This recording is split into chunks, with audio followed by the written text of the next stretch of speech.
আসসালামু আলাইকুম। ডায়োডের ধারাবাহিক এই পর্বে আমরা গুরুত্বপূর্ণ 4টা ম্যাথ সমাধান করব। তো যারা শুরু থেকে শুরু করতে চান এবং বেসিক ক্লিয়ার করতে চান, আগের পর্বগুলো দেখতে পারেন, প্লেলিস্টে দেওয়া আছে। আমরা এই পর্বগুলো করার পর আর 2টা করলে আমাদের মোটামুটি এই বেসিক লেভেলগুলো শেষ হবে, তারপর আমরা অ্যাডভান্স লেভেলের দিকে যাব ইনশাল্লাহ। তো কথা না বাড়িয়ে শুরু করি।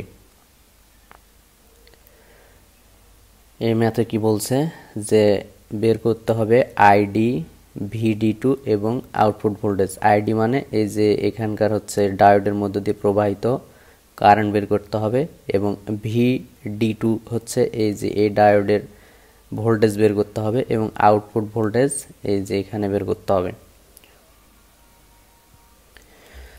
ম্যাথটা সমাধান করার আগে আমাদের দেখতে হবে যে ডায়োডগুলো আসলে কন্ডাকশনে আছে কিনা বা সার্কিট কমপ্লিট হচ্ছে কিনা। এখানে এটা হচ্ছে 20 ভোল্টের একটা সোর্স ভোল্টেজ।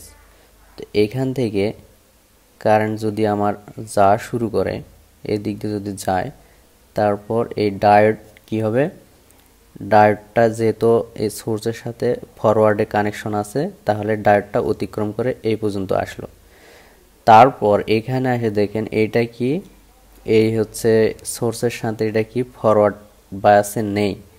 এটা যেহেতু একটা সাধারণ ডায়োড, অর্থাৎ রিভার্স বায়াসে আমার কন্ডাকশন পাবে না, তাহলে এই ডায়োড অতিক্রম করে আমার হচ্ছে কারেন্ট এদিকে আসতে পারবে না। আমরা এটা সহজেই বুঝতেছি। তাহলে আমরা এখানে যদি বিবেচনা করি যে কারেন্ট যদি এই ডায়োডের এদিকে যদি না আসে, তাহলে তো আমার এখানে কোনো কারেন্ট পাবো না। তাহলে এখানে যদি কারেন্ট না পাই, তাহলে এখানে আমার আউটপুট ভোল্টেজ কিভাবে পাবো? কারণ এখানে যদি একটা লুপ বিবেচনা করি, তাহলে এইখানকার যে ভোল্টেজটা, এই যে 5.6 এর যে ভোল্টেজ, এটাই তো আমার হচ্ছে আউটপুট ভোল্টেজ। তাহলে আমি কি করতে পারি, এটা আমরা সহজে এখন সমাধান করতে পারবো। তাহলে আইডিটা এটা সহজে আমরা লিখতে পারি যে যেহেতু এই ডায়োড এই দিক দিয়ে কারেন্ট যাচ্ছে না, তাহলে আইডি কারেন্ট কি হবে, আইডি এর ভিতর দিয়ে কারেন্ট কি হবে, শূন্য। কেন শূন্য হলো? কারণ আমার কারেন্ট প্রবাহিত হওয়ার জন্য আমার সার্কিট কমপ্লিট হতে হবে। সার্কিট কমপ্লিট করতে পারতেছে না, কারণ এখানে একটা রিভার্স বা আছে, ডায়োড কানেকশন আছে। তাহলে আমরা কি পাইছি, আইডি এর মান শূন্য। এটা একটা অ্যান্সার, এটা একটা অ্যান্সার, এটা একটা অ্যান্সার। তারপর আমরা কি করব, যে VD2 কি হবে, এই যে এই ডায়োডের ভোল্টেজ কত। এখন এই যে এখানে একটা গুরুত্বপূর্ণ কথা আছে, আপনারা নোট করে নিতে পারেন, যে যেহেতু এই সিলিকনের ভিতর দিয়ে আমরা জানি সিলিকনের ব্যারিয়ার ভোল্টেজ হচ্ছে 0.7 ভোল্ট।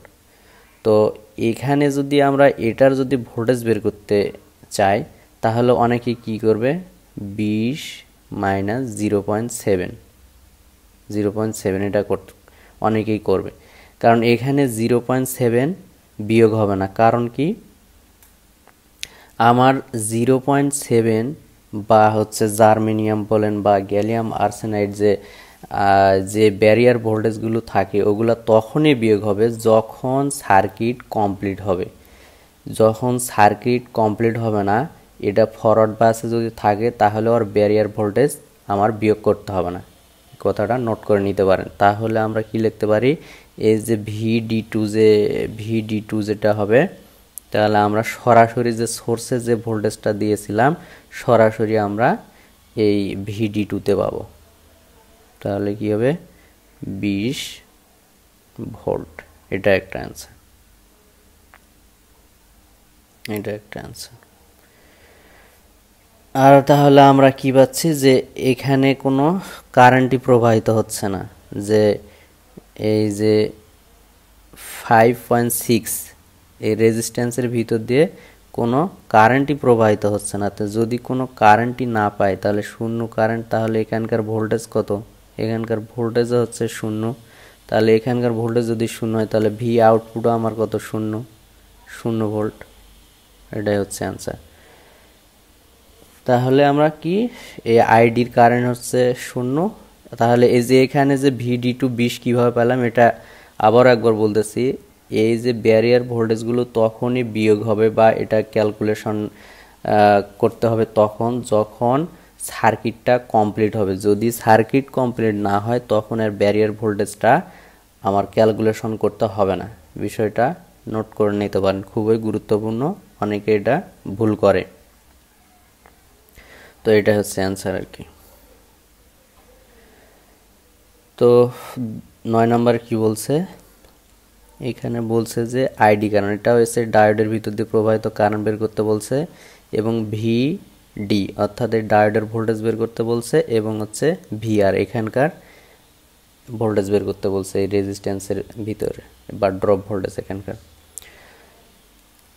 আমরা আইডি কিভাবে বের করতে পারবো, আমরা প্রথমে একটা কেভিএল অ্যাপ্লাই করতে পারি। যেহেতু এটা ফরওয়ার্ড বাস আছে আমরা সরাসরি এখানে একটা কেভিএল অ্যাপ্লাই করতে পারি। তো কেভিএল অ্যাপ্লাইয়ের ক্ষেত্রে আমরা কী হবে, যেহেতু এই যে বলছিলাম যে ডায়োড যখন মানে সার্কিট যখন কমপ্লিট হবে সেক্ষেত্রে আমরা এই ব্যারিয়ার ভোল্টেজগুলো কাউন্ট করব। তো এটা সার্কিট কমপ্লিট হয়েছে সেক্ষেত্রে আমরা তাহলে এটা 0.7 কাউন্ট করব। 8 মাইনাস 0.7 মাইনাস কী হবে 2.2 আইডি ইকুয়াল 0। তাহলে এটা ক্যালকুলেশন করলে আইডি সমান পাই আইডি ইকুয়াল 3.32 মিলি অ্যাম্পিয়ার। তা আইডির মান পেয়েছি, এটা একটা অ্যান্সার। এই যে আইডির অ্যান্সার হচ্ছে 3.32, এটা হচ্ছে আইডি এর মান। তাহলে আমার এখন কি করতে হবে, ভিডি এর মান বের করতে হবে। এখানে দেখেন ভিডি বলতে কি বুঝাইছে, যে এই সিলিকনের যে ভোল্টেজটা এটাই হচ্ছে ভিডি এর মান। এখানে আবার সোর্স থেকে 0.7 বাদ দিয়ে যে মান পাবেন ওইটা কিন্তু না, এখানে শুধু এইটুকুর ভোল্টেজ চেয়েছে। তাহলে ওইটুকুর ভোল্টেজ কত, ওইটুকুর ভোল্টেজ আমরা তো মুখস্থ মান জানি, মুখস্থ মান হচ্ছে কত, ভিডি হচ্ছে 0.7 যেহেতু সিলিকন 7 ভোল্ট, এটাই হচ্ছে একটা অ্যান্সার। তারপর আমরা কি করব, ভিআর বের করব। ভিআর বের করার কি সূত্র, যে ওখানকার আমার হচ্ছে কারেন্ট, যেহেতু এই যে আইডি এর মান পেয়েছিলাম, আইডি এর মান পেয়েছিলাম কত, আইডি এর মান পেয়েছিলাম হচ্ছে 3.32 মিলি অ্যাম্পিয়ার। যেহেতু এটা একটা সিরিজ সার্কিট তাহলে আমার এই যে এখানেও একই পরিমাণ কারেন্ট পাবো। তাহলে আমরা সহজে জানি ভিআর ইকুয়াল আই আর, অর্থাৎ আই এর মান হচ্ছে কত 3.32, আর এর মান হচ্ছে 2.2, অর্থাৎ গুণ করলে আমরা পাবো 7.3 ভোল্ট, এটাই হচ্ছে অ্যান্সার। আরেকটা করি, এখানে লক্ষ্য করি যে এই যে এখানকার কারেন্ট বের করতে বলছে, কারেন্ট এই যে এই সাইডের কারেন্ট বের করতে হবে। তাহলে আমরা সব সময় বিবেচনা করব যে যদি দুইটা সোর্স দেওয়া থাকে এবং ডিরেকশন যদি দেওয়া না থাকে বা দেওয়া থাকে সেক্ষেত্রে কোনো সমস্যা নাই।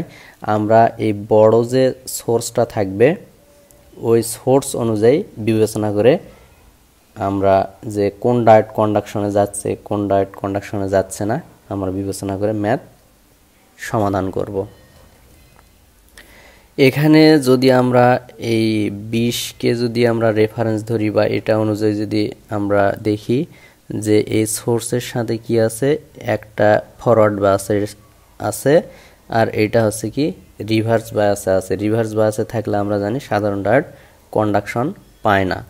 তাহলে সার্কিটটা হচ্ছে এরকম যে এই দিক দিয়ে গিয়ে এই দিক দিয়ে ডায়োডের ভিতর দিয়ে আমার হচ্ছে এই যে এখানে 4 ভোল্ট এরকম হচ্ছে, তাহলে 2. এটা হচ্ছে 2.2 আর একটা ডায়োড কন্ডাকশনে পাচ্ছে আর এটা হচ্ছে 20। তাহলে এখন আমরা এটা সহজেই করতে পারবো। এখন যদি কেভিএল অনুযায়ী এটা বিবেচনা করি, কেভিএল অ্যাপ্লাই করলে আমরা পাবো কি 20 মাইনাস 2.2 কারেন্ট কত আই ধরি মাইনাস এই যে সিলিকনের হচ্ছে মান কত 0.7 তারপর কি এটা যেহেতু প্লাস আছে এরকম সেকেন্ড সাইনগুলো নিচ্ছি তাহলে -4 ইকুয়াল 0 এখানে মাইনাস হলো কেন আপনারা এটা সবাই জানেন যে প্রথমে সেকেন্ড সাইন হচ্ছে কি পজিটিভ এটার কি পজিটিভ নেগেটিভ তাহলে এটা কি সেকেন্ড সাইন কি হবে পজিটিভ তাহলে এরকম আমরা যদি এটা সেকেন্ড সাইন কি হবে নেগেটিভ নেগেটিভ তো এই জন্য যদি আমরা সবগুলো সেকেন্ড সাইন নেই তাহলে এটা কি হবে -4 এটা ক্যালকুলেশন করলে আমরা পাই I ইকুয়াল 6.95 মিলি অ্যাম্পিয়ার এটাই হচ্ছে অ্যান্সার তো ধন্যবাদ দেখা হবে নেক্সট কোনো ভিডিওতে ইনশাআল্লাহ